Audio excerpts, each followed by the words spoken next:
Kita tahu ngomongin bahasa gaul ada di setiap perkembangan zaman mulai dari tahun 1970-an era Bapak Ibu saya dengan modifikasinya masing-masing tentunya. Namun yang disayangkan dan juga mungkin dikhawatirkan adalah tenggelam kemudian tergerusnya bahasa Indonesia. Seperti anjay ini. Apakah ini hanya sebatas fenomena bahasa gaul semata atau memang betul ada konotasi negatif sehingga bisa saja berujung pidana? Kita akan bahas malam hari ini bersama Desi Indira Yasmin, sosiolog UI, kemudian Abdul Kak, Badan Pengembangan dan Pembinaan Bahasa, Kepala Pusat Pembinaan Bahasa dan Sastra. Mbak Desi, Pak Abdul, selamat malam. Selamat malam. Oke, mudah-mudahan saya ngomongin ini nggak langsung berujung pidana ya, enggak ya? Oke, saya ke Pak Abdul dulu deh. Kita ngomongin apa yang sekarang lagi ramai, kemudian bagaimana penyebutan atau penggunaan bahasa atau kalimat anjay ini dari sisi atau sudut penggunaan bahasa. Betulkah memang konotasinya negatif sehingga sebegitu membahayakan kemudian dilarang dan bisa berujung pidana atau enggak kok ini masih bisa ditolerir gitu kayak bahasa gaul biasa aja tergantung seperti apa konteks penggunaannya Pak Abdul? Ya, saya harus mengatakan beberapa kali ya di kesempatan yang lain juga saya katakan. Urusan bahasa ini mesti melihat dua hal. Satu, tentang bahasa atau kata itu sendiri, kata anjay itu. Yang kedua, tentang pengguna dan penggunaannya. Kalau bicara tentang anjay, yang orang menganggap itu dari kata anjing, kalau kita lihat kamus besar bahasa Indonesia, di sana dijelaskan, anjing adalah salah satu hewan yang dipelihara manusia untuk menjaga rumah, untuk berburu, dan sebagainya. Pada titik itu, kata anjing, ya netral-netral saja. Tidak ada salahnya sebagai ciptaan Tuhan. Nah, lalu ketika sebuah kata itu seperti anjing menjadi anjay itu dipakai, digunakan untuk menyerang, maka pertanyaannya adalah siapa yang diserang atau ya siapa lawan bicaranya. Jika lawan bicaranya itu adalah teman akrab, sebenarnya itu biasa-biasa saja. Karena itu menggambarkan relasi yang intimate, relasi yang akrab di antara kedua belah pihak. Nah, persoalannya adalah ketika lawan bicaranya tersinggung dengan ucapan itu karena katakanlah tujuannya adalah untuk memaki. Nah, tentu ini persoalannya menjadi berbeda begitu ya. Jadi saya pikir tidak bisa disamaratakan kalau bahasa Jawa dikebiah-uyah bahwa setiap anjay itu pasti jelek, ya tidak juga, bergantung siapa lawan bicaranya, siapa peserta tutur di situ kedua belah pihak itu. Oke, Mbak Desi, dari kacamata Anda, ini juga iya sekata dengan Pak Abdul Kak. Apakah ya ini tergantung konteks penggunaannya, dengan siapa kita berbicara, kemudian situasinya seperti apa, sehingga ini tidak terlalu banyak kok membawa pergeseran budaya atau konotasi negatif yang sebegitunya membahayakan, kemudian tidak baik kok untuk generasi muda, begitukah?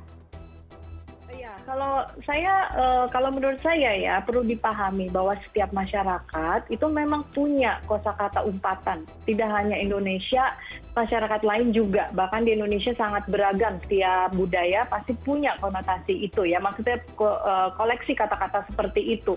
Dan bahkan perlu dipahami juga bahwa setiap generasi, tadi sudah disebutkan di awal, itu juga bisa memunculkan bahasa sehari-hari ya. Ini penting ya, bukan bahasa Indonesia baku, baik dan benar. Ini bahasa sehari-hari muncul di tiap generasi yang biasa kita sebut bahasa pergaulan atau bahasa slang dalam tanda kutip. Nah, ini kehebohannya adalah mungkin memang anak-anak sekarang ini sedang meniru bahasa-bahasa baru yang disampaikan. Bahkan mungkin dulu lebih kasar, disebut aja langsung. Misalnya ya, kalau untuk memaki dan tanda kutip disebut langsung binatangnya. Tapi kali ini malah itu diperhalus dengan jay belakangnya gitu ya. Jadi itu yang perlu dipahami. Dan saya setuju bahwa untuk sebuah kata itu menjadi sebuah kasus itu sebenarnya harus dipikirkan terkait dengan konteksnya dan relasi hubungan antara para komunikator ini gitu. Siapa yang berinteraksi itu perlu diperhitungkan bagaimana relasinya dan konteksnya.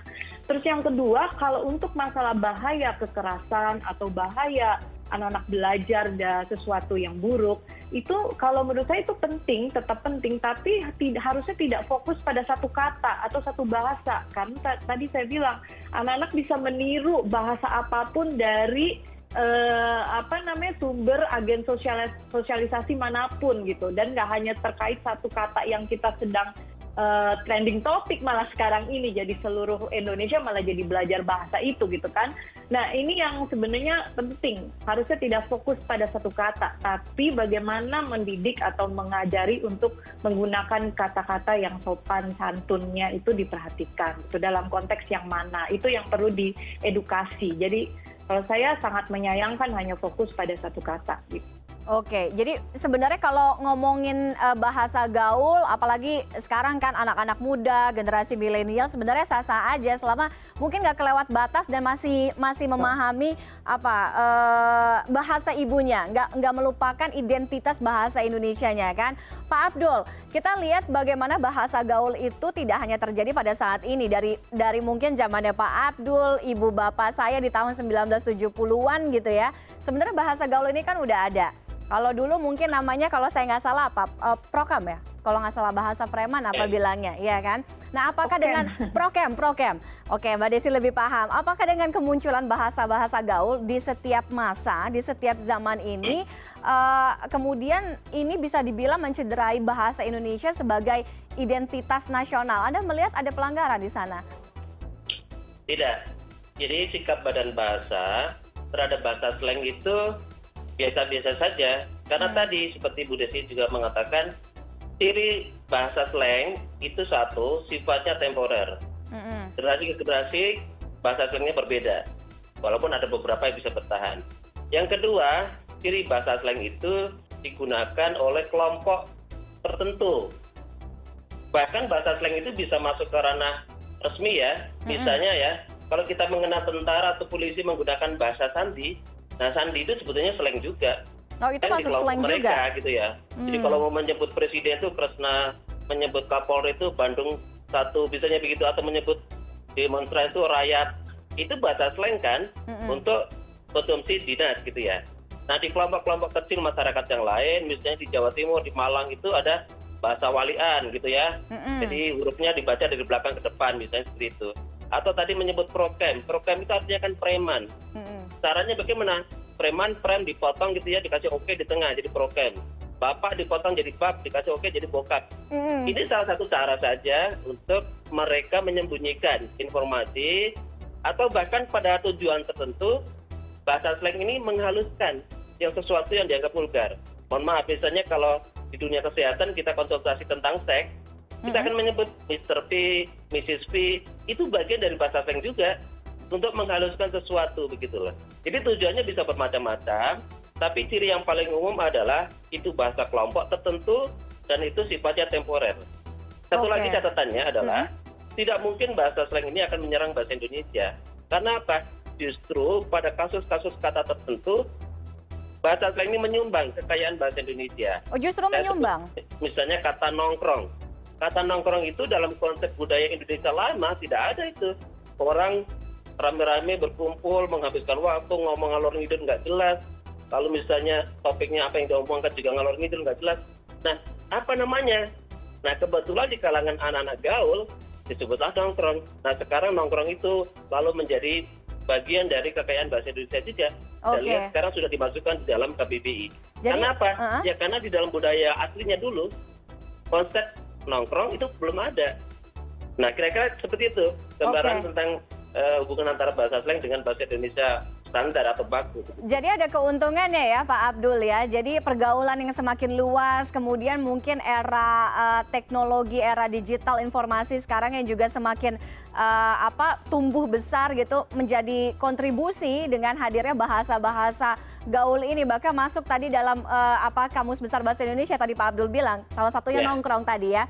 Oke, Mbak Desi, pengaruh media sosial kemudian kita lihat saya bilang mungkin invasi budaya asing juga menjadi salah satu variabel, menjadi indikator kehadiran atau kemunculan bahasa-bahasa gaul ini. Ya tentu saja, kalau saya lihat sekarang para YouTuber, netizen itu menyebut guys gitu ya. Padahal bahasa Inggrisnya mungkin guys pakai Y, tapi jadi Indonesia guys gitu. Ya pasti ada. Bro itu juga salah satu penyebutan, bro, sister apa gitu ya. Banyak sekali muncul bahasa-bahasa baru yang dari memang kemunculan bahasa secara sosiologis memang muncul dari interaksi sehari masyarakat gitu ya. Jadi memang itu tidak mungkin dibendung kemunculan bahasa-bahasa baru, istilah-istilah baru gitu. Yang penting justru edukasinya, kapan menggunakan bahasa itu, di ruang mana, di konteks mana, itu yang harusnya disosialisasikan pada generasi muda. Karena dalam berinteraksi di sosial media misalnya, kita tetap harus menjaga etika gitu ya. Jadi kita harus tahu bahasa ini kita gunakan untuk memuji atau untuk menghina misalnya, seperti itu. Jelas tidak boleh untuk menghina gitu. Di ruang publik manapun kita tidak boleh merendahkan martabat siapapun gitu ya. Kita tetap harus menjaga etika itu. Nah, itu yang sebenarnya harusnya disosialisasikan. Gitu. Oke, tetap harus ada kontrol sosialnya ya. Jadi Mbak Daisy, Pak Abdul, kalau saya bilang Anja, lebay apa enggak? Ya kalau kita sudah akrab biasa saja. Biasa Kalau aja kita ya. belum akrab, belum terlalu intimate ya, mengatakan tiba-tiba Anja ya, mungkin orang bisa tersinggung kan begitu. Atau mungkin bisa menjadi akrab gara-gara ngomongin bahasa gaul, atau mungkin pakai bahasa Bisa. Anja itu ya. Bisa Oke. saja. Terima kasih Mbak Daisy, Pak Abdul sudah bergabung dengan CNN Indonesia Connected malam hari ini. Selamat malam.